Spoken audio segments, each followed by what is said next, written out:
Olá, amigos, muito boa noite. As nossas saudações em Jesus. Estamos aqui nesta página do Face do Grupo Espírita Leon Denis para debater um tema muito importante para o momento atual: os desafios da convivência em família. E para participar conosco desse bate-papo, na abordagem deste assunto, nós contamos com a presença do Quincas Veloso, lá de Monte Carmelo. Tudo bem, Quinca? O Wellington Melo, nosso prezado amigo. Ok. Wellington Melo, nosso prezado amigo. E também o William Jacó, que é o presidente, né, do Centro Espírita Leon Denis. Então, nós temos aqui uma porção de perguntas a serem feitas para eles, que são expositores, né, consagrados aqui na nossa região, para dissecar da melhor maneira possível esse tema, os desafios da convivência em família. E a nossa primeira pergunta é para o Wellington Melo.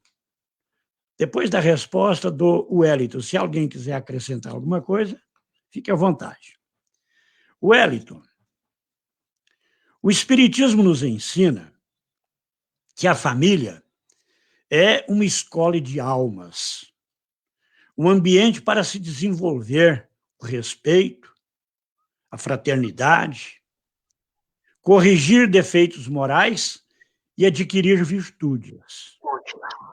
Resumindo, a família é uma instituição divina para promover o progresso mútuo de todos a ela vinculada. Assim sendo, quais os maiores adversários deste propósito? Como blindar o ambiente familiar? Isso é possível, Wellington? Ok. Boa noite, queridos irmãos, senhor Hélio, William, Quincas. Boa noite a todos que nos acompanham. É uma alegria aqui nos reencontrarmos, principalmente para refletirmos juntos em torno desse assunto tão importante que é a família, à luz da doutrina espírita e dos ensinamentos de Jesus. Para a gente começar essa reflexão, vamos relembrar aquela frase de Madre Teresa de Calcutá, para a gente compreender a importância do contexto familiar no seio de toda a humanidade. Ela teve a oportunidade de nos afirmar, em determinada circunstância, o seguinte: quer ajudar o mundo a melhorar? Volte para casa e ame a sua família. E o nosso querido Allan Kardec, na questão de número 775 de O Livro dos Espíritos, ele apresenta a seguinte questão aos benfeitores espirituais: se os laços de família se afrouxassem, qual ou quais as consequências desse ato para a sociedade? E os espíritos respondem assim: a recrudescência, o fortalecimento do egoísmo. E a gente vai ver também, um pouco mais adiante, que Kardec, na questão 785, pergunta aos benfeitores quais os maiores obstáculos ao avanço, ao progresso da humanidade. E os espíritos respondem que são orgulho e egoísmo. Portanto, com o afrouxamento dos vínculos, dos laços de família, a humanidade encontraria muito mais dificuldade para atingir o seu propósito de avanço e de melhoria. Por consequência, a proximidade, o fortalecimento desses laços familiares, então, facilitaria em muito o nosso progresso, a nossa evolução, a aquisição de valores para os quais todos nós aqui nos encontramos. Pois bem, se a gente juntar essas afirmativas, tanto de O Livro dos Espíritos, quanto essa frase da Madre Teresa, nós vamos encontrar aí, com muita facilidade, a identificação dos maiores adversários, ou do maior adversário do ambiente familiar, que é uma instituição divina, como todos sabemos. Trata-se da vida material, trata-se da vivência do materialismo, em que o egoísmo, o personalismo toma conta do ambiente familiar, as imposições, os descasos para com as necessidades de todos os membros do seio familiar. Isso é a falta de diálogo. Isso se constitui num grande adversário da família. E a solução para isso é trazer, inclusive o Quincas vai fazer um comentário na sua primeira resposta, é trazer para o ambiente doméstico a vivência dos postulados cristãos. É trazer um entendimento. Eu me lembro nesse momento daquela música do Chico Mineiro, onde o autor narra que eram dois companheiros que fizeram uma longa viagem, várias viagens, melhor dizendo, mas só depois que o seu companheiro morreu, que ele foi vasculhar-lhe os documentos, que aí ele foi saber que os dois eram irmãos legítimos. E nós vivemos assim, sem muita importância ao sentimento de quem convive bem de pertinho conosco, às necessidades que os membros da família apresentam. E isso torna-se um grande adversário para o êxito da família, que é realmente atender aos propósitos, às necessidades individuais que cada espírito, que já pré-existe a formação do corpo, que cada espírito desse traz para ser trabalhada no seio, no ambiente da família. Eis que a família se constitui desse laboratório das almas, e importantíssimo nos atentarmos para as necessidades que todos trazem. E a questão nos apresenta uma outra vertente. Como blindar? É possível? Depende. Se por blindar a gente entende que é evitar que a família sofra todo e qualquer tipo de contratempo, não é possível. Mesmo porque são esses contratempos que vão realizar o que precisa ser realizado no ambiente da família. Pois que estamos num mundo de provas e expiações, onde ainda há a predominância da matéria sobrepujando o espírito. Somos espíritos a caminhos da perfeição, mas ainda não estamos lá. Trazemos conosco também a predominância do mal ainda. Então é natural os embates, mas é justamente conforme Emmanuel nos diz, que é o atrito que gera a luz, é justamente esses embates, essas permutas de vivências, de experiências, que vão proporcionando a todos a aquisição dos valores a que se propuseram quando do momento da sua chegada nesse ambiente familiar. Mas a melhor forma, então, de afastarmos esse adversário é irmos nos afastando do materialismo aos poucos, da forma que a gente conseguir.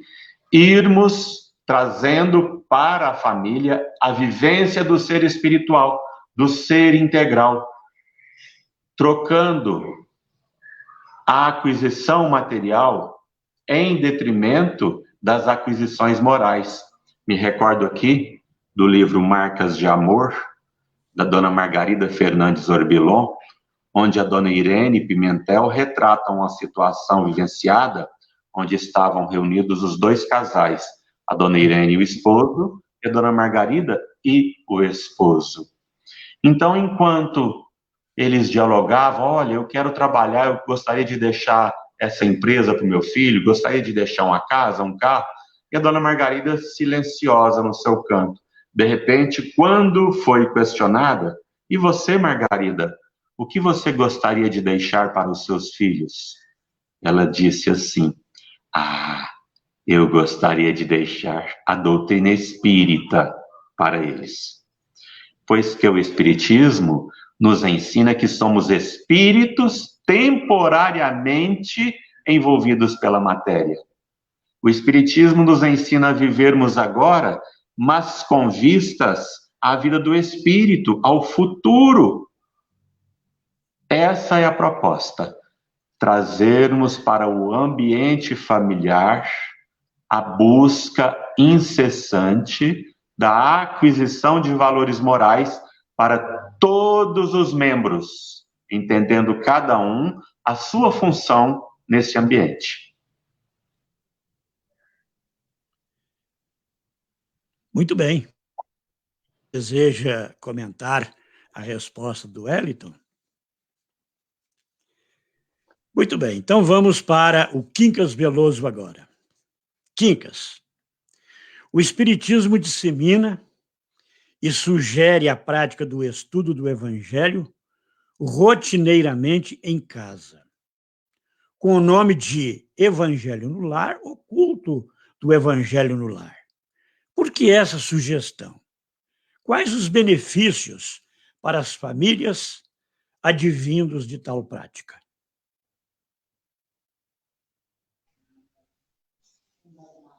Nossos cumprimentos a todos aqueles que estão conosco neste momento, internautas, novamente ao senhor Hélio, ao nobre Wellington de Mello e ao meu amigo William Jacobi, nossos cumprimentos. A proposta que nos é feita para raciocinarmos quanto o valor da disseminação do estudo espírita nos nossos lares faz com que a gente lembre da introdução do livro de Neio Lúcio, Jesus no Lar, no prefácio, quando Emmanuel, em meio a muitas observações, nos diz que quando o Evangelho penetra o lar, o coração abre mais facilmente a porta ao Mestre Divino. Isso é do livro do Neio Lúcio, Jesus no Lar, que realmente é um encanto. Ora, quando você pensa na beleza da penetração do seu lar do Evangelho, você está sistematicamente pensando no bem. E eu me dou ao direito de reportar algo particular que aconteceu em família, quando, por volta do ano de 1942, iniciou-se o culto do Evangelho no Lar na nossa residência. E este culto trouxe benefícios incalculáveis. Quando eu estava mais ou menos com 16 anos, por volta de 1946, conversando com o meu pai, eu perguntei a ele a respeito da introdução do Evangelho nos nossos lares, ou no nosso lar. E interessante que ele usou a expressão, falou, é incalculável. Antes de nós termos a prática deste Evangelho em casa, a família vivia em dificuldade em atritos, que mais difícil. Ora, imagine quanta coisa entra dentro do teu lar no dia a dia, quanta notícia, quanto assunto infeliz. Normalmente a gente conversa muito, às vezes, em torno de coisas que não produz nada. Mas a beleza de você parar um momento, sair um momento do trivial e poder levar a presença de Jesus, o ensinamento de Jesus. Isso é, por demais, benéfico. Então, é necessário que nós tenhamos sempre um momento para parar, reunir com a família, conversar a respeito do dia a dia, introduzindo em cada momento os ensinamentos e os exemplos de Jesus. Observar que a melhor maneira de nós incentivarmos-nos para o bem e nos sensibilizarmos com o bem é exatamente a gente copiando, vamos usar essa expressão, aquilo que Jesus fez. Agora é a oportunidade de perdoar mais uma vez, porque tem que ser 70 vezes 7 vezes. Agora é o momento de ouvir com muita atenção para depois falar com respeito, assim como fizera Jesus quando o populacho queria atirar pedras na mulher adúltera. Ele ouviu atentamente para falar mansa e docemente que não se pode atirar pedra. Enfim, é um momento de glória para todos nós quando reunimos, assim como reunia Jesus sistematicamente na casa de Pedro.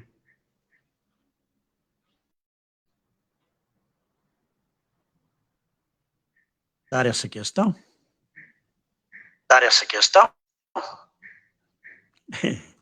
Bem, então agora vamos para o William Jacó. William, ainda nos dias de hoje, assistimos inúmeros casos de violência doméstica e também de abusos sexuais.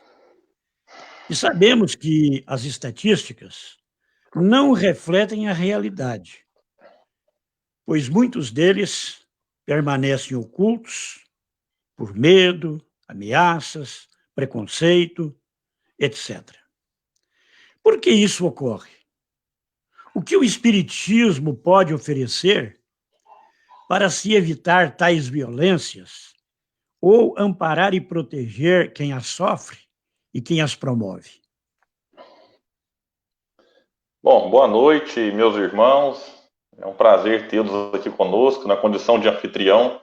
Agradeço o Wellington, agradeço o Quincas, sou o Hélio Dias por fazer essa mediação tão importante aqui para nós. Agradeço aqui aos mais de 50 que estão conectados ao vivo com a gente.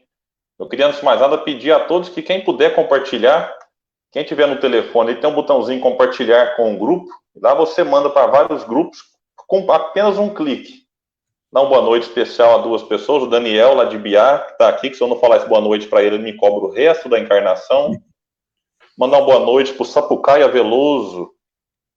Sapucaia é um dos Velosos que eu mais admiro, né? Alegria, sempre contagiante. Um abraço, meu amigo, um abraço a todos que aqui estão com a gente. E essa questão colocada, ela é extremamente importante, porque, de fato, nós temos um problema grave, que é a violência doméstica, que, de uma maneira muito ampla, ela envolve todo tipo de violência, mas, em especial, a violência contra a mulher. Uma violência que vem se perpetuando aí, né, culturalmente, quase, de uma sociedade extremamente machista, patriarcal, colocando a mulher numa condição de submissão ao longo da história. Tanto que o próprio codificador Allan Kardec, na Revista Espírita, ele vai nos trazer um artigo que eu recomendo a todos, em que ele escreve e obviamente, ele combate a ideia de muitos achar que a mulher nem sequer tinha alma. Então, olha o ponto em que nós chegamos na sociedade.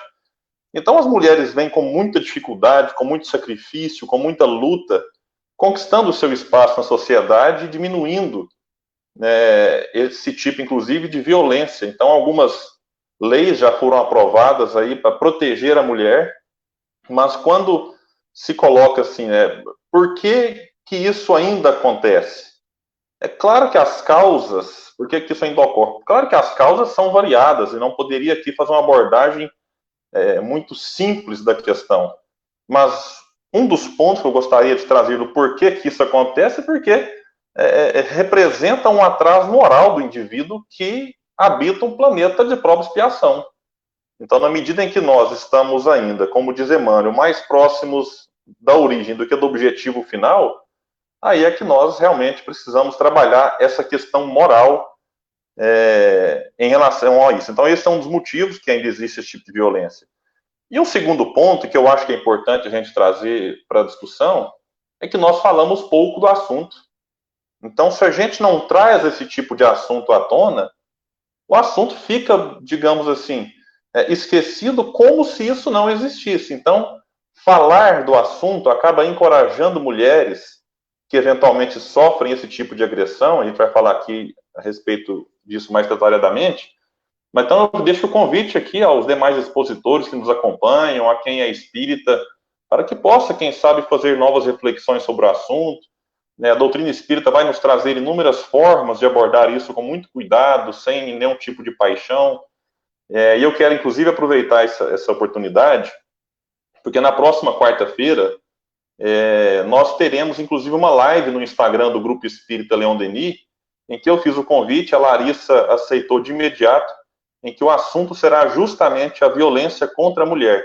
Então, eu e Larissa Chaves, durante 1 hora, nós vamos esmiuçar esse assunto, trazer várias questões à tona, inclusive da atualidade, porque nesse momento em que boa parte do mundo está em quarentena por conta do coronavírus, observou-se um aumento significativo da violência contra a mulher. Não apenas no Brasil, mas em países de primeiro mundo, isso foi detectado. Em países nível, digamos, inferior ao Brasil, isso também foi detectado. Então, a convivência, ela acaba gerando novos desafios, e a gente precisa parar para pensar nisso, avaliar. E a doutrina espírita, eu quero só fazer um parênteses, que isso não pode ser argumento contrário ao isolamento. A gente tem que distinguir as coisas. O isolamento social, ele é benéfico, como apontam alguns estudos da própria OMS, e a questão é como conviver dentro de casa com a família. Esse é o desafio, que não é culpa do isolamento. O isolamento apenas amplia alguns problemas que já existiam em família. Agora, o que o Espiritismo oferece? Bom, primeiro que a doutrina espírita é uma doutrina de educação moral. Allan Kardec, quando estabelece ali, por exemplo, a missão do Espiritismo, é a regeneração da humanidade, melhorando o indivíduo. Então, nós só melhoraremos a sociedade quando os indivíduos que dela fazem parte forem melhores. E essa é a proposta espírita. Então, na medida em que nós nos conhecemos, autoconhecimento, nós temos maiores condições de controlar nossos impulsos e nossas imperfeições, domando as más tendências. Então, o espírita, não é porque ele agora estuda o espiritismo que ele é um indivíduo iluminado. Então, ele pode trazer em si alguns impulsos, inclusive de violência, seja violência física, verbal, violência virtual, como nós observamos, e na medida em que nós nos conhecemos, a gente tem mais forças e mais ferramentas para atuar contra isso que faz mal para nós e para os outros. A doutrina espírita também vem lançar luz nesse tema, quebrando aquele tabu de que nós deveremos manter um casamento até que a morte nos separe. Allan Kardec, de maneira muito lúcida, no Evangelho segundo o Espiritismo, ele vem trazer a questão do divórcio, dizendo que o divórcio nada mais faz do que separar o que já estava separado. Então, o que a gente observa é que há muitos casamentos que já não acontecem mais baseado na afetividade mútua. E algumas pessoas, por conta de eventuais promessas feitas, elas vão conduzindo aquele casamento, sofrendo inclusive agressões físicas, por conta de uma pressão religiosa, inclusive no movimento espírita. Eu já vi pessoas dizendo assim, que não, você não pode divorciar porque o seu planejamento reencarnatório estabelecia esse casamento. Só que a pessoa apanha dentro de casa.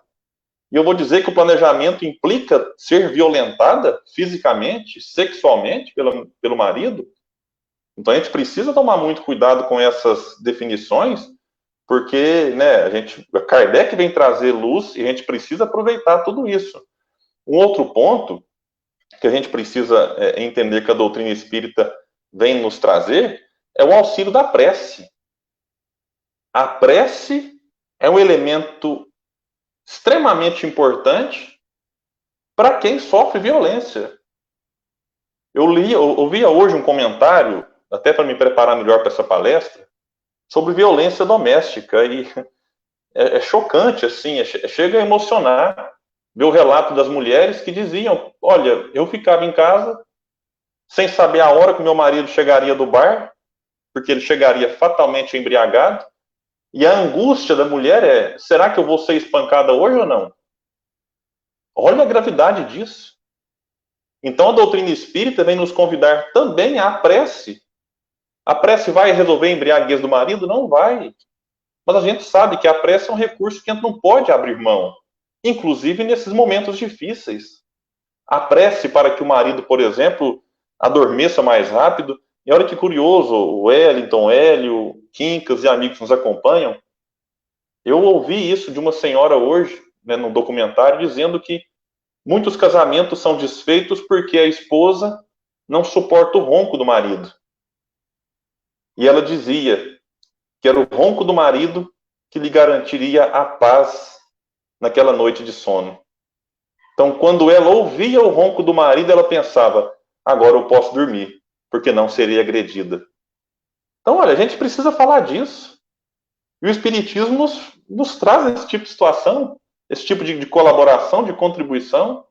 E para fechar, Allan Kardec vem falar que o mal prepondera porque os bons são tímidos. Então, se eventualmente, agora eu falo diretamente para as mulheres que me ouvem, que eventualmente são violentadas, né, denuncie, não se cale, grite, peça ajuda. Nós temos o serviço aí, o 180, em que você pode fazer uma denúncia. Então, a gente precisa dar voz a essas mulheres que, por N motivos, né, ficaram reprimidas durante muito tempo, e eu sei que não é uma decisão tão fácil a de denunciar o próprio marido. Tanto é que a própria legislação hoje, me parece que ela proíbe que a denúncia seja retirada, porque isso acontecia muito frequentemente. A mulher denunciava, o marido colocava pressão, impunha o medo, e depois a mulher ia lá, pressionada pelo marido, e retirava a denúncia. Então a gente precisa compreender que esse tipo de sofrimento, as mulheres hoje podem minorá-lo, podem diminuí-lo, correndo atrás dos seus direitos, fazendo a denúncia, e acima de tudo, não revide o mal, né? Então, tem formas hoje de você se proteger, de buscar o amparo de outros familiares, de amigos, enfim. A doutrina espírita, ela nos dá alguns recursos, e a gente colocou aqui alguns, mas com certeza nessa live de quarta-feira, eu, assim como a Larissa Chaves, teremos mais possibilidades e mais tempo para abordar essas questões todas graves e que a gente precisa olhar de frente e não fazer de conta que o problema não existe. Muito bem. Mais algum comentário? Vamos voltar, então, para o Wellington Mello. Wellington, uma das maiores dores morais é a sofrida pelos pais, em especial pelas mães, quando do desencarne da morte de um de seus filhos.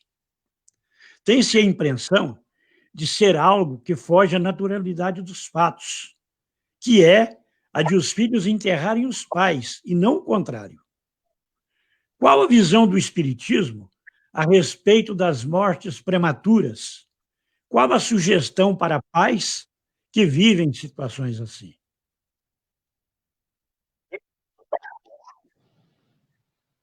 Ok, seu Hélio.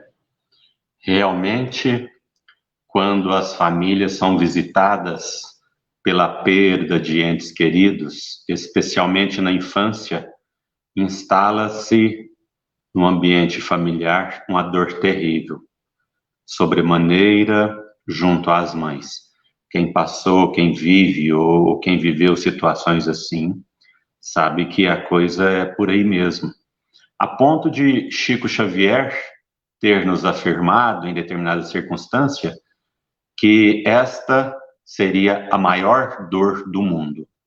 E também a ponto de Allan Kardec haver situado no capítulo 5º de O Evangelho segundo o Espiritismo, Bem-aventurados aflitos, lá no item 21, uma mensagem do Espírito Sansão, cujo tema é perda de entes queridos e mortes prematuras. Muito rica essa mensagem, que a gente sugere a quem se interessar, se aprofundar, dá uma ida.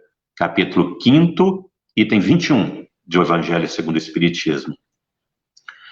A doutrina espírita lança luz sobre todos os aspectos da vida, em especial neste, morte. É muito comum os espíritas serem procurados por quem não ocupa as fileiras da doutrina, pessoas matriculadas noutras propostas religiosas, quando experimentam momentos assim, diante da morte.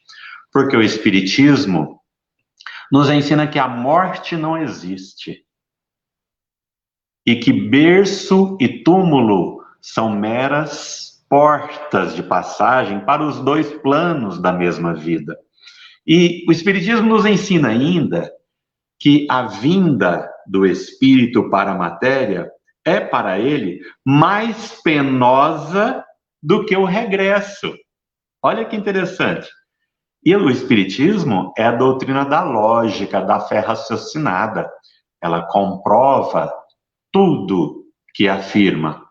Vejamos, quando chega através do berço de um novo corpo, o espírito que já pré-existia àquele corpo físico, eis que o corpo procede do corpo, mas o espírito não, o espírito já existia.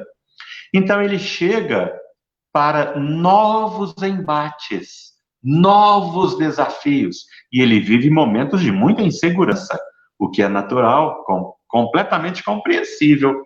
Agora, no momento da partida, não, já é libertação, regresso, retorno para o lar. Daí o entendimento de que a aflição maior, ela está quando o espírito chega. E esse nome, mortes prematuras, é uma visão da matéria, do ponto de vista do corpo físico. A gente acha que o comum seria ele ir depois dos pais, que os pais fossem primeiro por esgotamento das suas energias físicas, biológicas, enfim. Mas, na verdade, sob o olhar do espírito, a circunstância se altera completamente. Tudo muda. Vamos imaginar que ele precisasse só daquele período, em meio a esse mundo de turbulências, de enfrentamentos, ele precisava só de complementar aquela matéria. Então, ele recebe o alvará para retornar para o plano espiritual. E o que nos consola na doutrina espírita é o fato de sabermos, eles vivem. Invisibilidade nunca significou distanciamento, e os vínculos adquiridos não se rompem com a morte. Os espíritos continuam vinculados a nós, e o reencontro é certo, nem precisa de aguardar o nosso desencarne. Haja vista os sonhos, que são verdadeiros encontros, quando nós estamos parcialmente desprendidos do corpo físico. Então, em espírito, nós vamos ao encontro desses seres tão queridos, tão amados, que também continuam vinculados a nós. E eu proponho aqui uma reflexão para quem sofre situações como essa. Primeiro, é o conhecimento da imortalidade, porque isso conforta sobremaneira.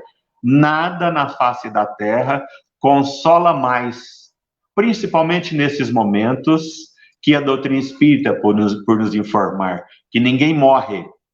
Ninguém morre. Interessante que o seu Hélio Dias viveu uma experiência dessa com o desencarne da sua querida esposa, a dona Celeida, e ele nos relata, eu estou aqui contando, mas ele já me autorizou a relatar tal fato, pois que ele contém um ensinamento pedagógico fantástico. E ele nos relata que entrou numa profunda depressão, até que um dia ela materializou-se, a ponto dele conseguir tocá-la. Materializou-se diante dele, falou assim: Hélio, mas o que é isso?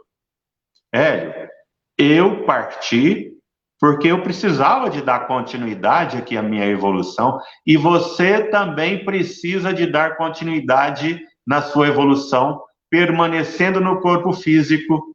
Afaste de você essa tristeza. Ela deu uma demonstração clara de que sobrevivia, claríssima.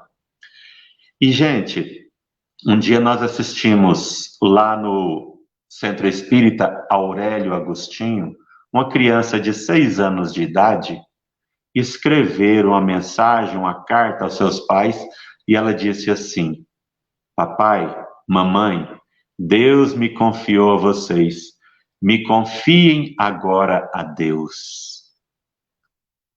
Tenhamos a certeza de que a morte não existe, que os nossos filhos não estão desamparados, estão muito amparados, que o mesmo Deus que nos ampara aqui no mundo físico é o mesmo Deus que nos cuida quando para lá regressarmos.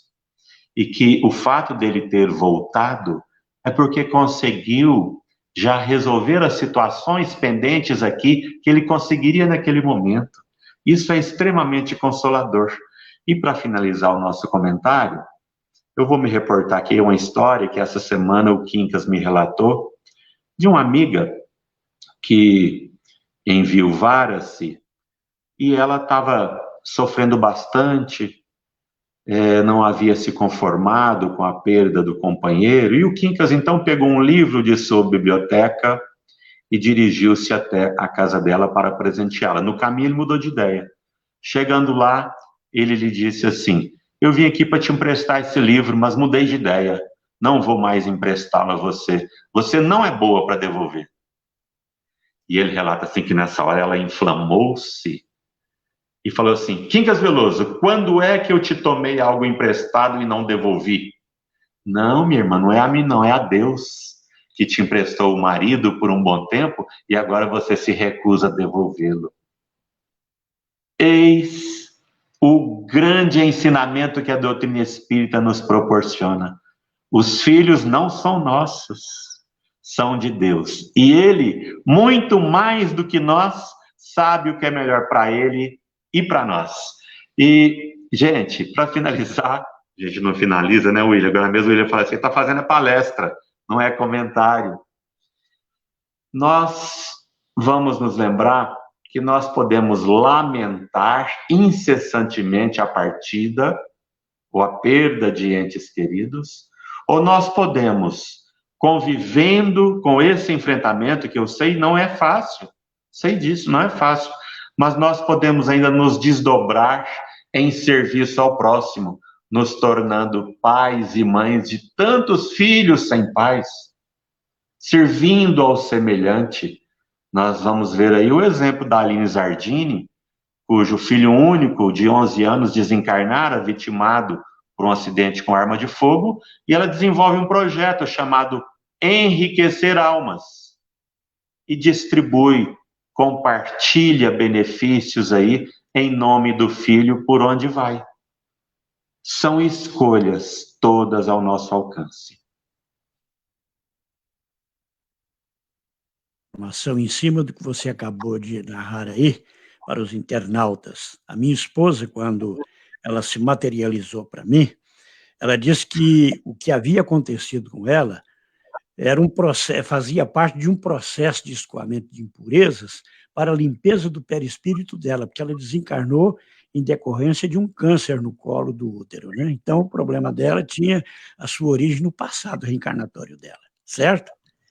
Vamos agora ao Quincas Veloso. Quincas, quais os resultados da evangelização e da religiosidade, sem ela, em qual religião for, seja ela em qual religião for, para os filhos, desde a infância até a madureza?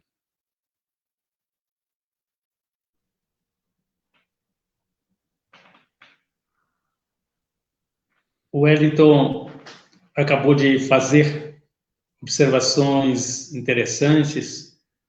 O William nos demonstrou o tanto que a gente precisa cultivar a paz dentro dos nossos lares.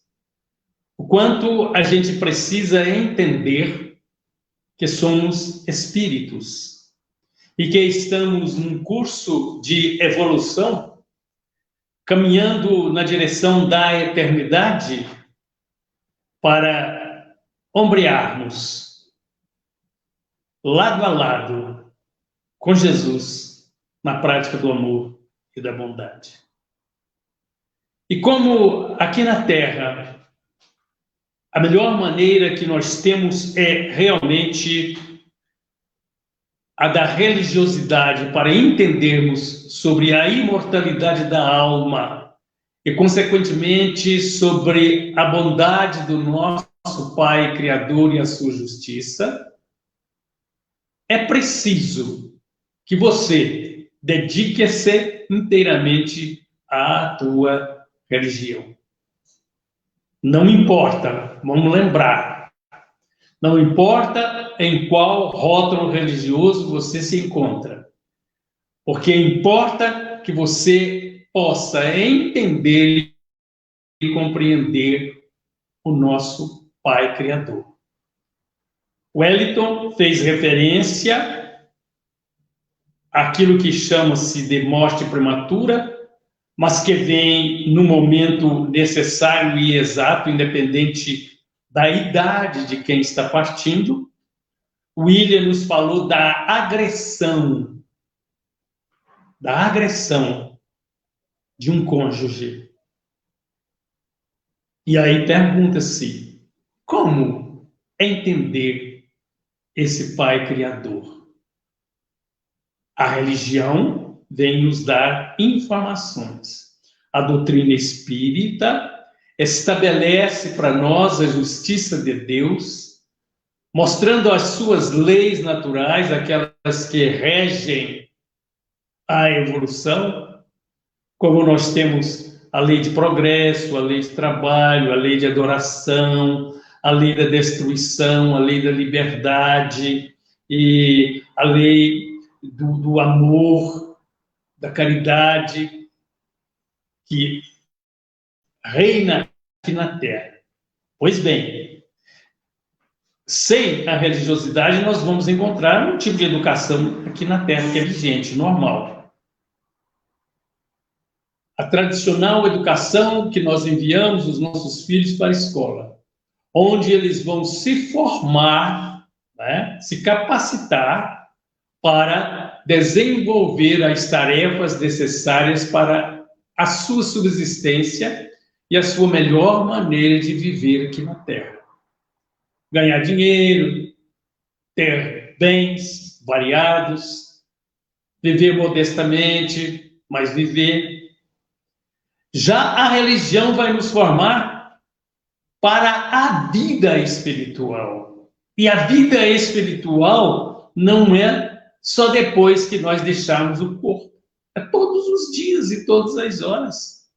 Por quê? Porque nós somos simplesmente um espírito que estamos encarnados, uma alma que está habitando um corpo, que tem as suas reações, tem as suas maneiras e que precisa se educar. Nesse contexto, a religião espírita entra para nos mostrar que nós somos almas em curso. O que é isso? Somos almas que estamos reencarnadas, ou seja, já vivemos em outras etapas, adquirimos e temos nos nossos refolhos, no nosso íntimo, uma bagagem de valores, valores intelectuais e valores morais. Todos nós temos, e essa conquista ainda depende de um burilamento para nós nos tornarmos um homem de bem, ou seja, um homem verdadeiramente religioso. O rótulo religião é para nos trazer a força e a convicção da existência de um outro mundo e de um Pai Criador, que estabelece tudo aquilo que os nossos olhos podem alcançar e que não é obra dos homens. A gente recorda Leon Denis, que fala no livro Depois da Morte, num capítulo muito interessante, e a mim me parece que é o 49, falando sobre o amor. E nós só vamos valorizar esse amor quando temos esse estudo religioso conosco, quando nós educarmos os nossos filhos. E às vezes você fala assim, mas o meu filho não quer saber de religião. Insista com ele. Faça-o acompanhar enquanto ele estiver sobre a sua dependência para a sua religião, para os seus cultos, para as suas atividades. Mas aproveite, sobretudo, para em casa ensinar a religião para ele. Como você vai fazer isso? Você, como pai, vai tratar muito bem a mãe deles. Você, como pai, vai tratar os seus filhos muito bem.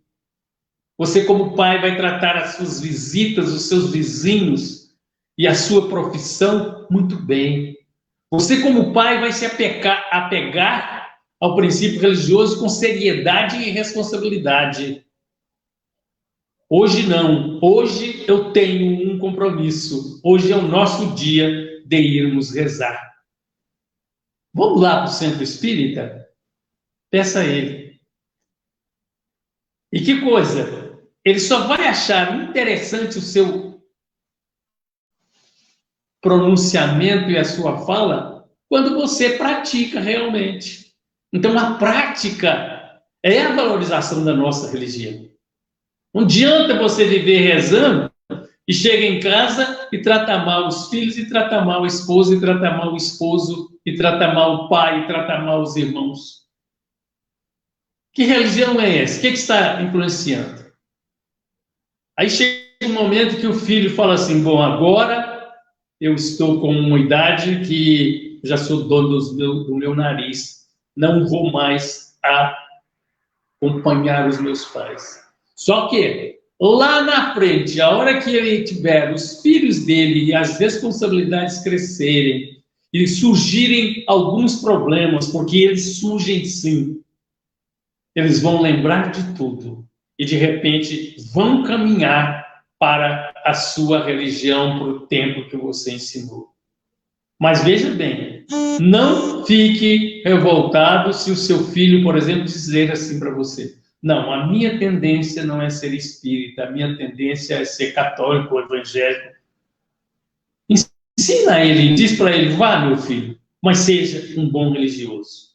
E eu tenho a pretensão de dizer que se ele acompanhou você algumas vezes à casa espírita, a religião que ele assumir, ele vai desempenhar bem. E digo mais, toda criatura envolvida com a religião, ela é diferenciada. Quando eu falo envolvida, é com seriedade, é com prática, é com amor. A gente tem muitos exemplos a esse respeito. Então, vamos elevar sempre a nossa religião pelas nossas atitudes, pela nossa maneira de viver, pelo nosso respeito às outras religiões, que é outra coisa importantíssima. O que adianta, por exemplo, você ser de uma religião e viver só falando mal das outras religiões? O que sua religião está te ensinando de amor? O que é que Jesus pediu para nós? Amemo-nos uns aos outros. Não é, seu Hélio? Perfeitamente, Quincas, é isso aí. Perfeitamente, Quincas, é isso aí. Uma das coisas que a doutrina espírita me ensinou foi justamente respeitar a religião dos outros. William, agora é com você. Quando uma mulher está grávida e alguém lhe pergunta o sexo do bebê e ela diz ainda não saber, a frase habitual que vem a seguir normalmente é: "Ah, o importante é que venha com saúde", não é mesmo? Aos olhos do Espiritismo, William, realmente isso é o que importa, a saúde do corpo? E os pais de crianças especiais, como ficam? Essa é uma pergunta interessante, seu Hélio, porque ela, a princípio, a gente poderia dar uma resposta, né, que faz parte, que é normal e tal. Mas realmente a doutrina espírita ela nos ensina a pensar e a questionar. E um questionamento que se faz em relação ao filho que virá através da gravidez é: e se ele não vier com saúde? Será que eu deixarei de amá-lo? Então, eu não quero com isso aqui proibir as pessoas, a doutrina espírita não proíbe que se peça saúde, mas a gente precisa pensar nisso, né? Será que o que realmente importa é a saúde? É interessante, eu lembro de uma frase de Epiteto, um grande pensador, um filósofo, né, que ele dizia assim, que é um erro imaginar que a saúde seja um bem e a doença seja um mal.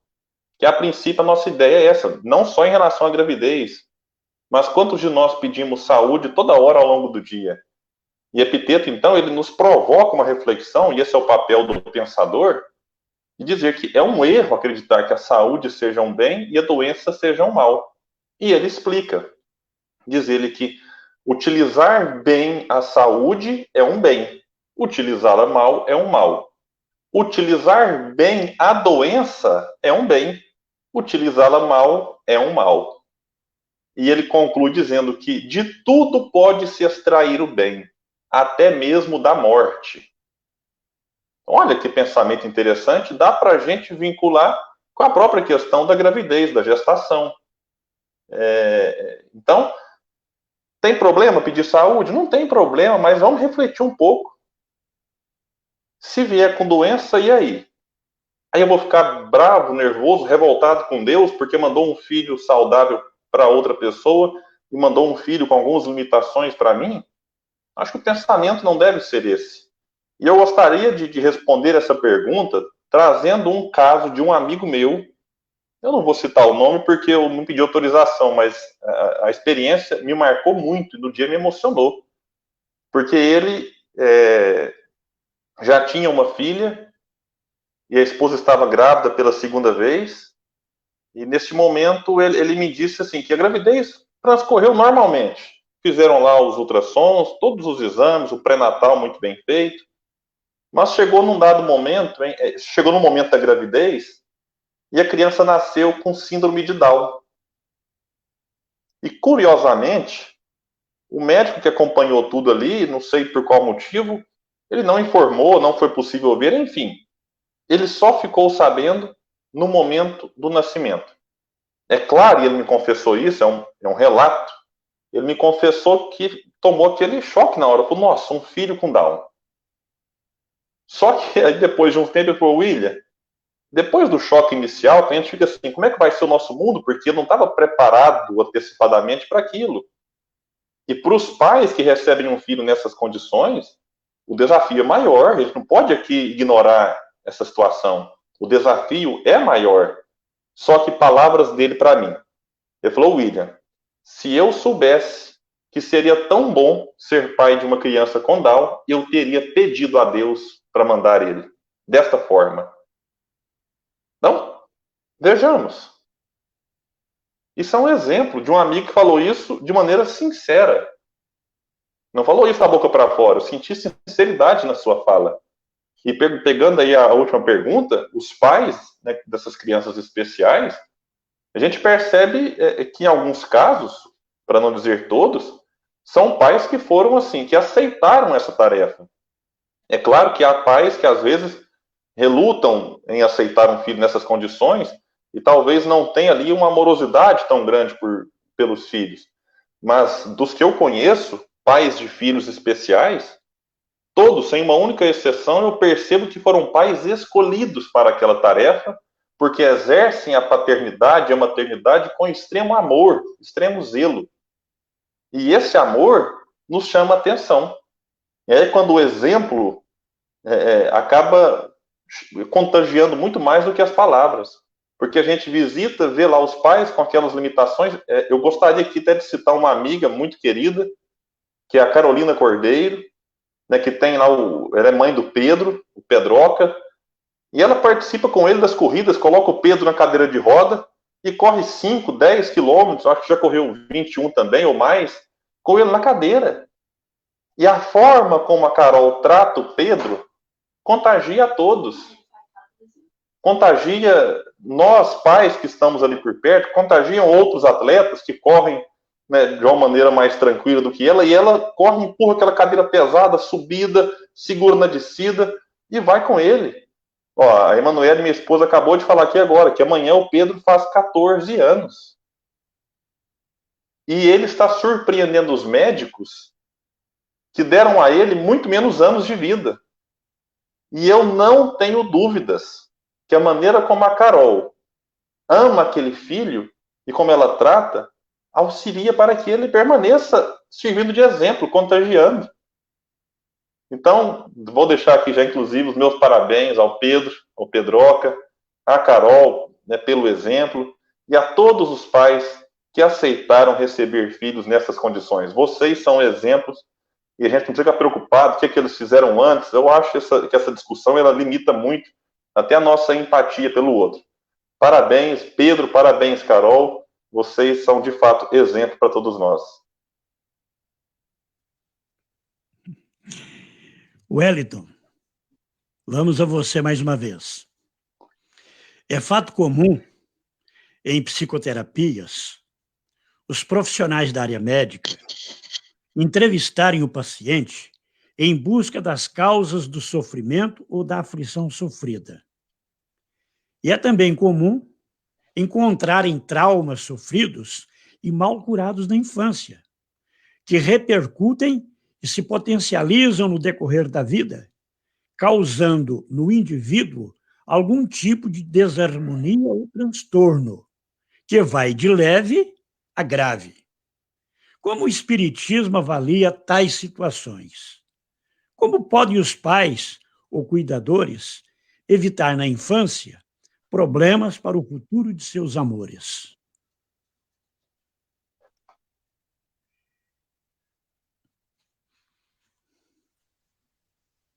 Ok. Eu queria só fazer um pequeno comentário aqui a respeito dessa questão que foi apresentada ao William, né? Quando a gente aborda uma gestante e diz para ela, o importante é que venha com saúde. Diante do comentário do William e do que nos ensina a doutrina espírita, eu penso que essa é uma frase que nós poderíamos mudar desde já. O importante é que seja amado. Porque como virá é questão de Deus. Como nós vamos recebê-lo, aí já cabe a nós. Então, o importante é que seja amado.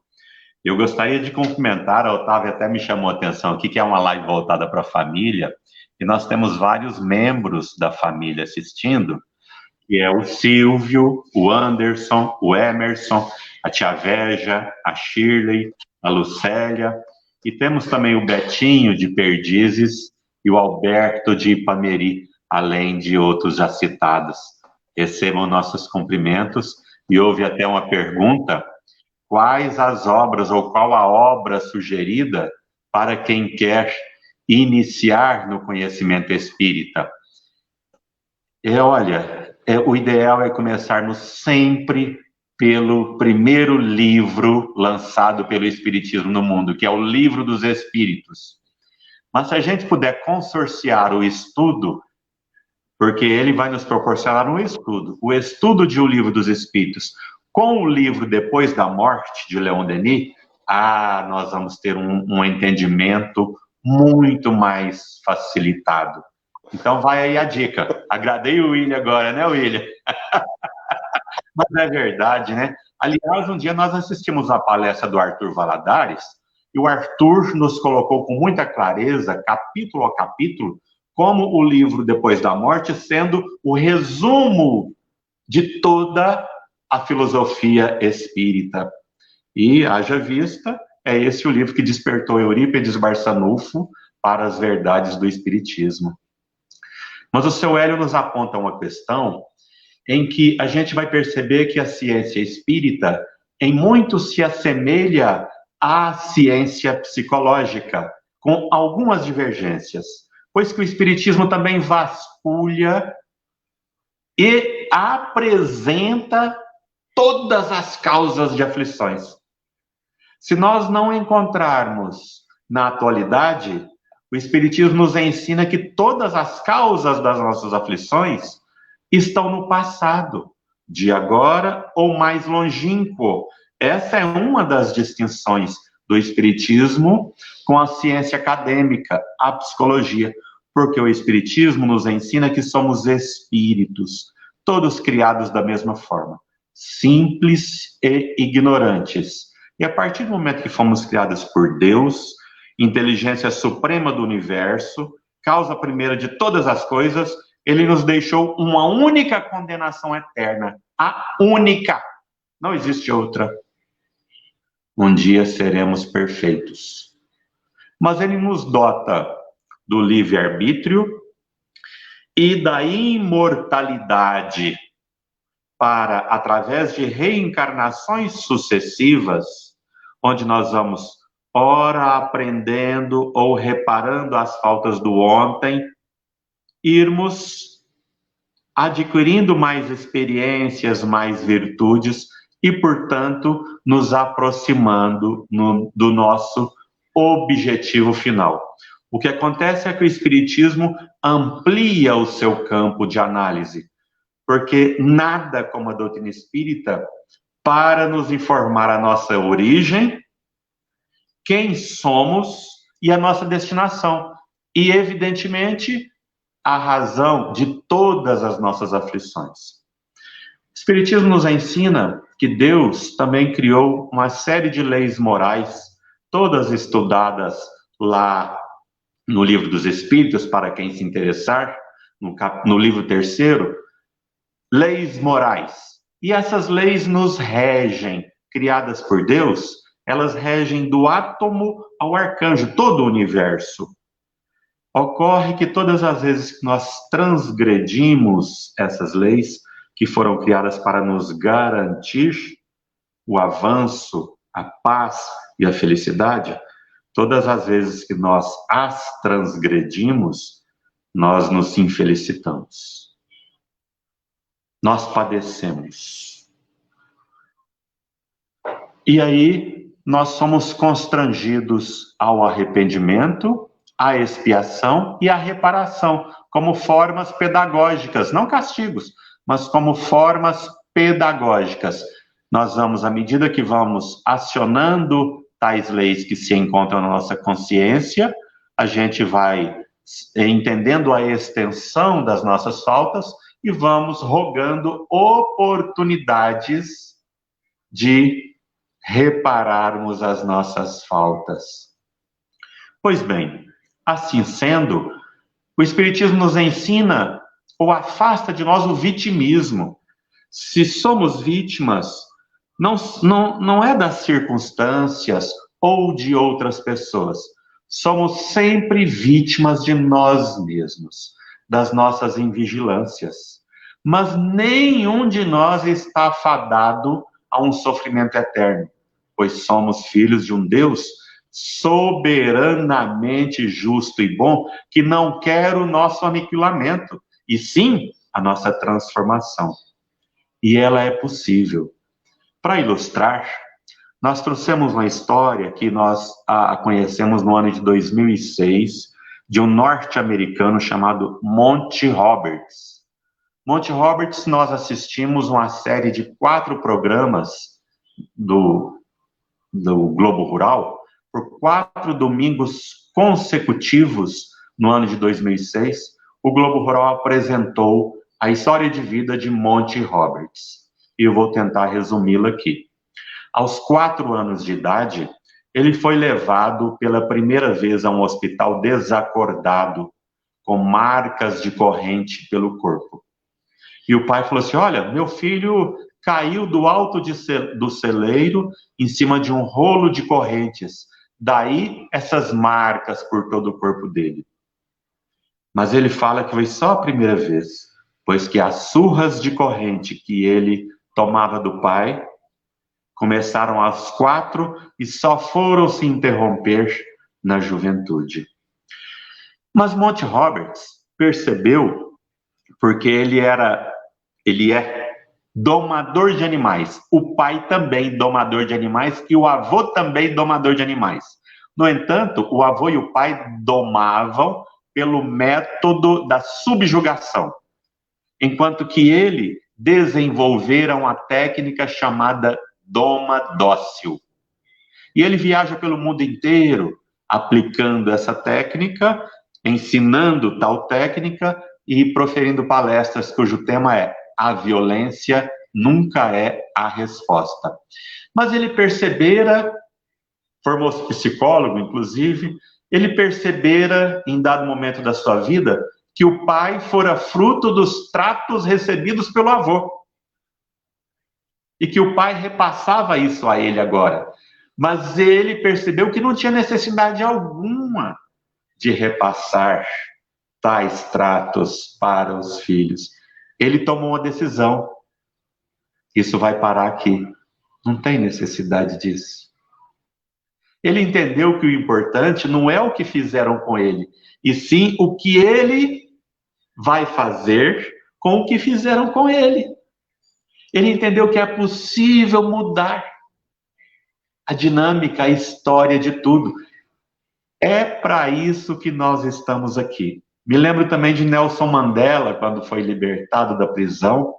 O Mandela falou assim: eu sinto que é preciso deixar aqui agora toda mágoa e rancor que eu porventura carregar comigo. Do contrário, continuarei aprisionado. Gente, esse é o entendimento que a doutrina espírita nos proporciona. Exatamente esse. Tudo que nos acontece não é por acaso. Não existe injustiça. Se acontece, tem a permissão de Deus. E Deus é soberanamente justo e bom. Só quer a nossa melhoria.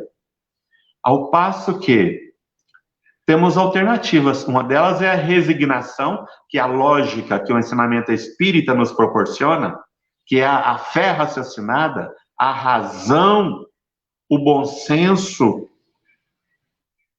Temos a condição de fortalecer a nossa resignação ou revoltar, lamentar, conservar essa mágoa que nos causa transtornos na intimidade. Está nas nossas mãos.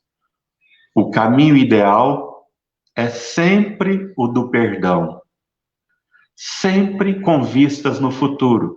Mas nós só vamos conseguir compreender e agir dessa forma a partir do momento que nós entendermos que Deus é a inteligência suprema do universo e é o amor de Deus que nos envolve a todos. Aí sim. E a sugestão para os pais, para os cuidadores e educadores de forma geral, é a preparação. É o desenvolvimento da percepção, de enxergar o outro, o que ele traz para ser trabalhado no ambiente familiar. Gente, olha, nós estamos aprendendo que família é uma instituição divina na Terra, que o único jeito de nós melhorarmos a humanidade é melhorarmos a família, que é o coletivo de pessoas, como a sociedade é o coletivo de famílias, e assim por diante. Então, nós nos preparamos para um concurso, ensaiamos um cortejo galante na hora da conquista, nós nos preparamos para provas, para um novo emprego, para uma promoção, e estamos diante da instituição mais sagrada na face da Terra, que é a família. É extremamente necessário nos prepararmos. Prepararmos para sermos pais, prepararmos melhor para agirmos como irmãos, como filhos, como cônjuges. E é possível. O Evangelho de Jesus não falha em nenhuma dessas recomendações.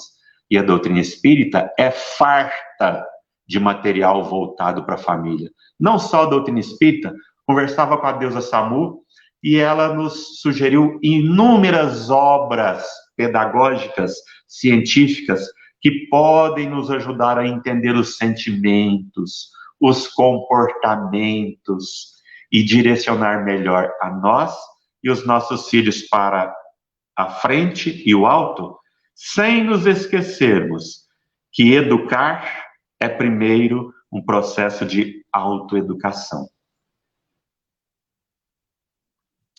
Mais algum comentário?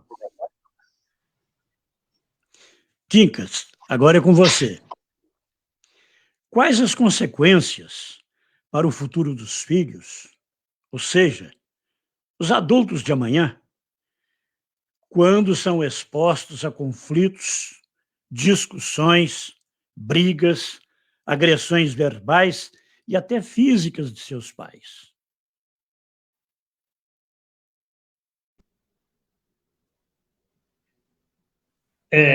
Infelizmente, ainda acontece muita violência no mundo em que nós estamos vivendo. Quando o nosso amigo William fez referências a essa violência, às vezes até, eu diria, selvagem, quando ele faz essa observação, perguntamos: como se pode, no mundo que tem hoje tanta evolução, tanta coisa bonita, como, por exemplo, esse momento que nos oferece a tecnologia, os meios de comunicação, de mesmo isolados dentro dos nossos lares, em contato, sermos vistos e ouvidos por muitas criaturas, como que se pode ainda imaginar que alguém chegue em casa simplesmente para espancar, simplesmente para torturar, para maltratar, não só às vezes a esposa ou o esposo, porque isso também acontece, os filhos, as pessoas que estão ali, os próprios pais que são violentados fisicamente pelos filhos. Como se pode isso? Como que se imagina isso? Falta de religiosidade, falta do compromisso que nós precisamos ter para a nossa autoeducação. Não a educação da polidez, que o Evangelho nos fala no seu capítulo de número 9, quando nos diz que algumas criaturas agem muito bem fora do lar. No entretanto, são impulsivas, são agressivas dentro da sua própria residência. E diz, muitas vezes em alto tom: aqui eu mando e sou obedecido. E a lição diz assim para nós, Kardec diz assim para nós, mas esquece de que também é odiado. Beleza. Mas a pergunta é para que a gente procure entender o que vai provocar isso nos nossos filhos. Que resultado vai ter de uma criança que vive no meio de uma agressão, num balaio de iniquidade, de desonestidade, coisas desse teor, coisas, né, que a gente fica pensando. Claro, o Wellington mostrou para nós daquele norte-americano que aprendeu a domar com docilidade, mas era natural também que ele continuasse com seus ímpetos para tratar um ser humano como se tratasse, ou como se estivesse domando um animal. E foi observado, olha como ficou bonito isso aí. E ficou observado que com docilidade você educa também. Você educa também. Então é preciso.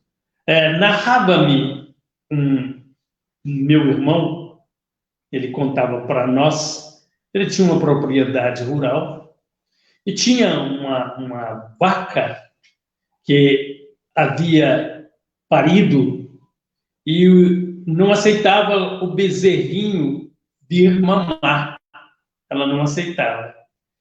E ele tentou, e como a vaca veio para persegui-lo, ele pulou a cerca e gritou com um rapaz que era seu auxiliar de serviço: fulano, traga aí para mim uma ripa, que eu quero consertar essa vaca. E ele disse assim, o rapaz: não, deixa que eu vou observar isso. E entrou no curral. Quando ele entrou, a vaca fez os ímpetos de agredi-lo. E ele, então, disse, não, que é isso, fulano? Chamou pelo nome, que é comum que eles coloquem nome desses animais. Que é isso, fulano? Eu só quero te ajudar, fique tranquila. Ele disse que a vaca ficou mansa, ele foi lá, colocou o bezerro e falou, agora, todos os dias eu vou tomar essa iniciativa. O rapaz falou, pode ficar tranquilo que eu vou cuidar da vaca. Gente, imagine você tratar bem ou tratar mal. O que significa? Principalmente os seus filhos. Que consequência vai ter? Muitas vezes, na maioria dos casos, nós vamos ter filhos rebeldes que não vão saber amar.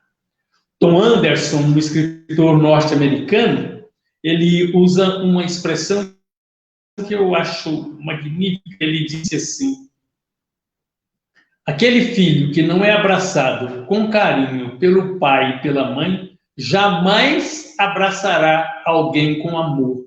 Pode até abraçar, né, pelos ímpetos eróticos, mas jamais por amor. Olha a responsabilidade. Você ensina com seus exemplos.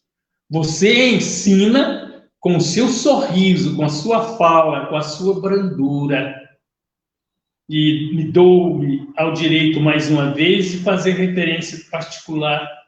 Né? Eu me lembro do meu nobre pai, que não teve oportunidade de passar por escolas, mas que tinha um comportamento, assim, eu diria, maravilhoso. Ele jamais, eu já disse isso várias vezes e gosto de repetir, jamais ele chamava a atenção de um dos seus filhos no meio de todo mundo. Chamava em particular, conversava, dava o castigo que se fosse necessário ou não, mas jamais. E eu lhe perguntei, quando fiquei mais de idade, meu pai, por que quando o senhor vai chamar a atenção de um de nós, você o faz isoladamente? Meu filho, você já está desmoralizado, eu vou desmoralizar mais ainda? Mas veja, se você tem na sua família, alguém ainda é propenso à brutalidade, reze por ele. Você que é filho, lembre de uma coisa: você não é igual ao seu pai. Você não é igual à sua mãe. Você tem o direito de viver a sua vida e ser bom. E perdoe. Porque há algum motivo para que ele ainda perdure nesses caminhos da agressividade. Geralmente, quando você vê um pai que é muito nervoso, ele foi criado por um pai muito nervoso. E aí fica a dificuldade. Mas também você tem essa liberdade de fazer o que você quer e de entender as coisas. Mais uma vez, a gente lembra o ensinamento espírita, mais uma vez, nós vamos dizer que somos almas encarnadas, mais uma vez, nós vamos dizer que nós temos as nossas reações e que precisamos nos controlar. Por isso, a leitura espírita nos fortifica. O Elton citou aí o livro Depois da Morte. Nós poderíamos citar vários livros da psicografia do Chico Xavier, principalmente os ditados por Emmanuel. Nós podemos, mais uma vez, lembrar Leon Denis, o porquê da vida, o problema do ser e do destino, que é um espetáculo que a gente precisa, sim, observar, estudar, para ver se a gente melhora. Agora, não se impressione com as torturas do mundo. Procure lembrar, ainda que seja por um segundo, da bênção de viver, que é uma dádiva sublime, que se consiste em sempre renascer. Nada se extermina, nada acaba. Tudo tem um ponto de progresso. E por isso é que nós devemos crer e acreditar na bênção divina do nosso Pai Criador. Ame. Faça força de amar. Porque é esse o ditado maravilhoso de Jesus para nós. E Kardec colocou no capítulo de número 12 de O Evangelho segundo o Espiritismo, dizendo que nós precisamos amar até mesmo aos nossos inimigos, e que nisso constitui a maior das caridades. E fora da caridade não há salvação. Que Jesus abençoe o teu lar e que você possa entender todos aqueles que estão ao seu redor e saber. Foi você que propôs ao mundo espiritual. Eu quero esse pai, eu quero essa mãe, eu quero essa vida, eu quero esse tipo de condição social, porque isso é o melhor para você.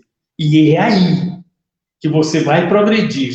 E é aí que nessa convivência, porque nós vimos aí, né, foi escolhido pelo nosso companheiro Wellington, os desafios da convivência em família. Convivência, que coisa difícil, mas é bonito. Que Jesus abençoe o teu lar e a tua convivência. Mais algum comentário? William, um grande fator de desarmonia familiar é o envolvimento de membros da família com entorpecentes, sejam lícitos ou ilícitos. Percebe-se que a maioria das famílias se abala bastante quando se deparam com essas situações e tem muita dificuldade em encontrar o rumo certo, a maneira correta de agir, e cometem excessos, como violências, expulsões, abandonos ou superproteção, omissão dos fatos para outros membros da família, pagamento de contas ou danos causados a terceiros. Como o Espiritismo avalia tais situações? Existe uma forma correta de agir? Olha, eu achei muito boa a pergunta e eu só peguei as complicadas aí, né? Ai, meu Deus do céu. Mas eu que escolhi, né? Então não posso nem reclamar. Você tem como a gente vai reencarnar. Você reencarna, escolhe um monte de prova, chega aqui e reclama, né? Então nesses casos eu não posso nem reclamar, porque o Wellington trouxe as perguntas e eu escolhi, depois eu tô aqui arrependido. Falei, meu Jesus, peguei só as polêmicas. Mas é o seguinte, a gente precisa realmente analisar, e eu gostei muito quando o Wellington colocou drogas lícitas e ilícitas, porque nós romantizamos as drogas lícitas. A gente criou ao longo da história, inclusive, a relativização mesmo do impacto, por exemplo, do cigarro nas famílias e o impacto do próprio alcoolismo. Né, o cigarro, até pouco tempo atrás, a gente percebia na própria propaganda pessoas glamurosas, bonitas, importantes. Era vendido como se fosse assim, olha, fume e você fica bonito, fica, né, desse jeito aqui, fica rico, com um carro bom. E aí, com o tempo, a nossa legislação foi sendo aprimorada e hoje esse tipo de propaganda é proibida. E olha que importante, na embalagem do cigarro hoje é estampada a orientação para não fumar e coloca-se imagens de fumantes. Do que aconteceu com eles? O que nós percebemos?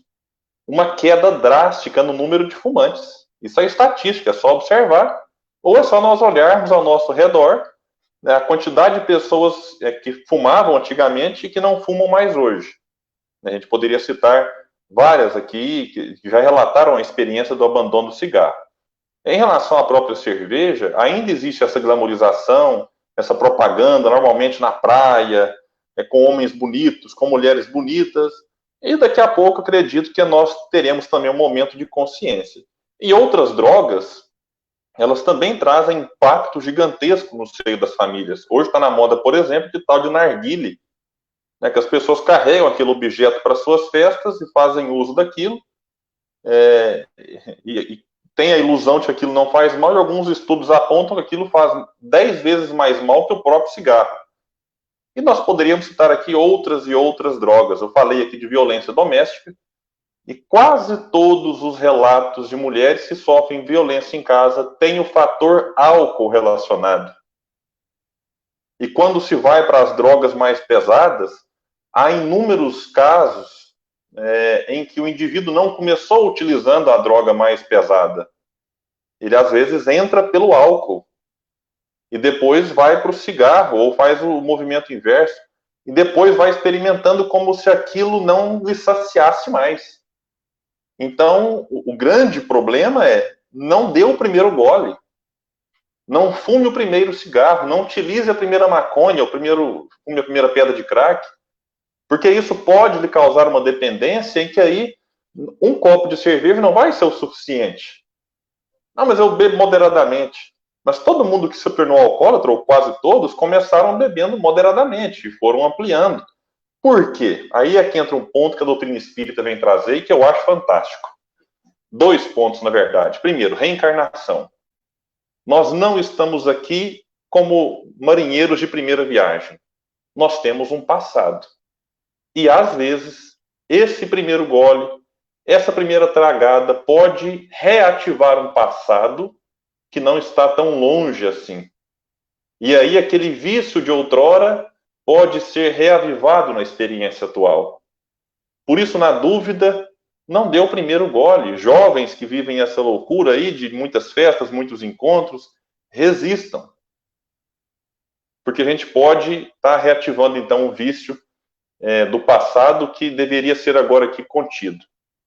Outro ponto importante que a doutrina espírita vem nos trazer: obsessão.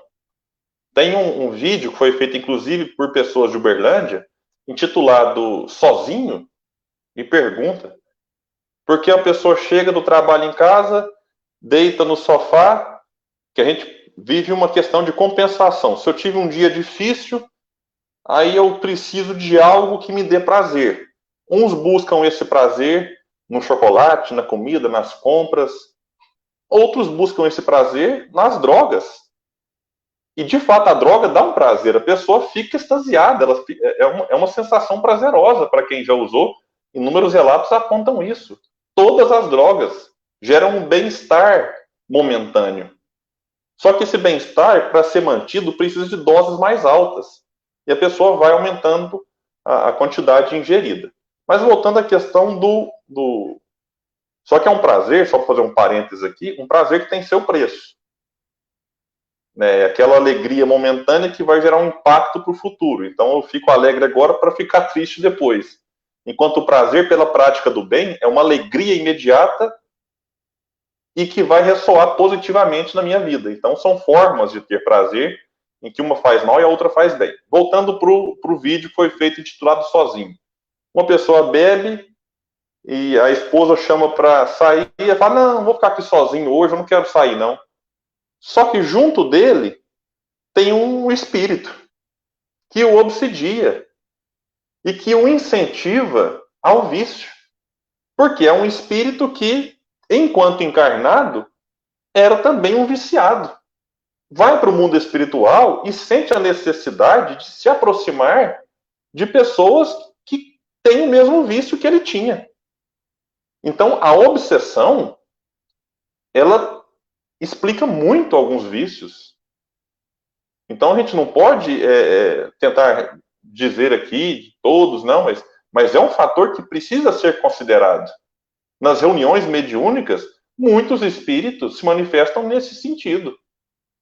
E aí depois vira uma espécie de simbiose, em que o espírito se compraz daquela relação, mas o encarnado, de certa forma, também não tem uma vontade que prepondera sobre a vontade do espírito, porque às vezes entrou num caso de obsessão ali extremamente grave.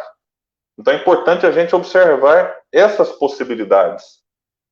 E para a convivência familiar, que é o tema do nosso estudo aqui, isso fica extremamente delicado, complicado. Então o que a gente precisa entender agora é que a doutrina espírita ajuda? Ajuda. Como eu disse na questão anterior da agressão.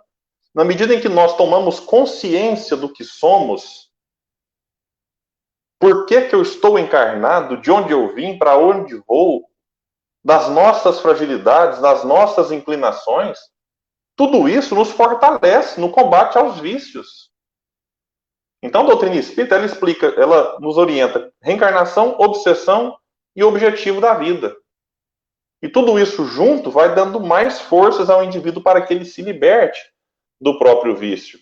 Então, a gente precisa colocar estas questões e quando se pergunta, existe uma forma correta de agir? A forma é sempre a forma do amor. Este amor, em alguns casos, pode estar vinculado a um amor enérgico, não violento. De um pai que estabelece limites, de um pai que estabelece algumas regras, algumas questões ali para auxiliar os filhos. Não é uma questão tão simples. Talvez quem tem situações na família sabe da dificuldade que é lidar com um alcoólatra, com um fumante, ou com quem tem algum vício das drogas tidas como ilícitas. Mas eu gostaria aqui agora de trazer a FEB, Federação Espírita Brasileira, publica uma cartilha que vai nos dar um auxílio muito grande na compreensão do que envolve a toxicomania. E aqui o que eles falam de prevenção, eu vou ler aqui os pontos principais de cada tópico, como forma de nos auxiliar, seja para prevenir, ou até para aqueles que convivem já com algum tipo de toxicômano ou de algum alcoólatra, algum tabagista dentro de casa, para que a gente reflita nessas questões todas. Que a FEB vem nos dizer, então, exemplos dignificantes no lar. Santo Agostinho, no Evangelho segundo o Espiritismo, ele nos convida, enquanto pais, a fazer o máximo para os nossos filhos. E quando eu falo fazer o máximo aqui, não é a superproteção que às vezes também prejudica, mas é de dar o nosso melhor. O nosso melhor nem sempre será perfeito. Então, a gente não pode também ficar se culpando o resto da vida por isso. Tanto que Santo Agostinho fala, olha, se depois de fazer a sua parte, ainda assim os filhos optarem por um caminho diferente daquilo que você ensinou, pelo menos poderemos descansar tranquilamente de que fizemos a nossa parte, embora ainda assim, né, ver alguém que nós amamos num caminho que consideramos e que é de fato equivocado, sempre vai ser motivo de muita dor para o coração de um pai e de uma mãe. Então, exemplos dignificantes no lar, educação moral à luz do Evangelho, enaltecendo os valores do Espírito, transparência total no lar, pais tratando o problema de frente, mostrando ao filho todas as injunções sociais, morais, físicas e espirituais. Atendimento ao filho apenas nos desejos compatíveis com a condição social da família, sem descuidar da responsabilidade decorrente. Às vezes a gente quer colocar padrões na nossa família que não dá conta de sustentar. E aquilo cria no filho a falsa ilusão de que para ser feliz eu preciso possuir, ter as coisas. Então isso gera também um impacto negativo. Acompanhamento de mudanças de atitude. Então um filho que tinha uma atitude de uma forma, de repente a atitude mudou. A gente não pode colocar tudo na conta de, isso é hormônio, isso é da idade, isso faz parte, todo filho passa por isso. Às vezes já é um indício de que ele está entrando no mundo das drogas, e que se a gente consegue detectar isso no início, facilita para o futuro. Isso aqui eu achei impressionante. Acompanhamento carinhoso, mas vigilante, da vida escolar e social do filho. Então a gente não pode ignorar e abrir mão do nosso papel vigilante enquanto pai. Saber notícias, com quem você está andando, para onde que você vai, isso faz parte da nossa tarefa. E aquilo que o Quincas já falou aqui hoje, realização do momento de preces, com leitura e comentários do Evangelho. Então, esse é um momento extremamente importante para a família.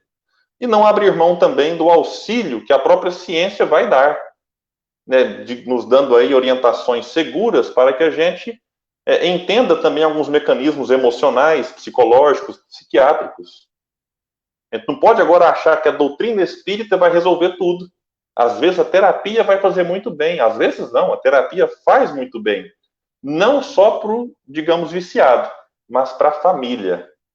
A gente às vezes está tratando só quem tem o vício, mas nós, enquanto pais, também precisamos de auxílio e de amparo, porque é um tratamento conjunto, em que até saber como lidar com a situação vai ajudar o filho ou o parente a sair mais fácil, ou de uma maneira menos difícil e menos dolorosa daquela posição em que ele se encontra. E para finalizar, a doutrina espírita é uma doutrina amorosa. Jesus nos convida a amar o tempo todo. Então, acredito que nenhuma solução passa pela violência. Eu costumo dizer que se maus tratos para quem tem comportamentos inadequados resolvesse, todo mundo sairia dos presídios recuperados. Que a gente cria aquela ilusão de que quem vai preso tem que ser maltratado, tem que ficar numa situação desumana. E isso já acontece em muitos ou quase todos os presídios. E eles não saem de lá recuperados. O que vai resolver a situação das pessoas é o amor. É o amor, como diz Leon Denis, que vai solucionar os problemas do mundo. Gandhi nos deu o exemplo maravilhoso da forma como ele atuava. Jesus, diante das pessoas consideradas impuras e imundas da sua época, corrigia. Diante da mulher adúltera, ele fala, vá e não tornes a pecar. Então ele utilizava, sim, da sua forma educadora de ser, mas ele não abria mão do amor. E eu acho que é isso que muitas vezes faz falta para os nossos dias. Então, a resposta do que a gente tem que fazer é simplesmente amar. Amando, a gente está auxiliando aquelas pessoas a sair da situação. E quando se fala em amar, obviamente não abre mão do esclarecimento e da orientação que nos compete. Então eu agradeço aos amigos, já encerrando aqui a minha fala. Eu só queria dizer para o Soélio que, devido ao avançar do tempo, Soélio, a última questão nós deixaremos para um outro momento, em que nós nos encontraremos mais uma vez. Esse já é o segundo encontro em que eu, o Wellington e o Quincas estamos discutindo sobre família, agora com a presença muito interessante, bacana do Soélio aqui, fazendo essa mediação. Mas já despeço, agradecendo a todos que nos acompanharam. Chegamos a ter aqui 100 pessoas acompanhando a nossa live. ela ficará salva no canal do YouTube do Grupo Espírita Leon Denis e aqui também no Facebook, para quem quiser depois compartilhar, enviar para os amigos. É sempre bem-vindo qualquer forma de ajuda na divulgação espírita. Muita paz. Eu passo a palavra, então, para o Soélio, que vai devolver aí para a gente considerar as partes finais. Primeiramente, antes de passar a palavra para o Wellington apresentar as considerações finais dele, agradecer vocês, né, pelo convite que me fizeram para compartilhar desse estudo sobre esse tema tão importante que é os desafios da convivência em família. Um tema muito atual, né, e que envolve todos nós. E eu agradeço muito, então, o convite. Para mim foi uma honra, foi uma experiência enriquecedora. Muito obrigado, que Deus lhes pague. Wellington, agora a palavra é com você.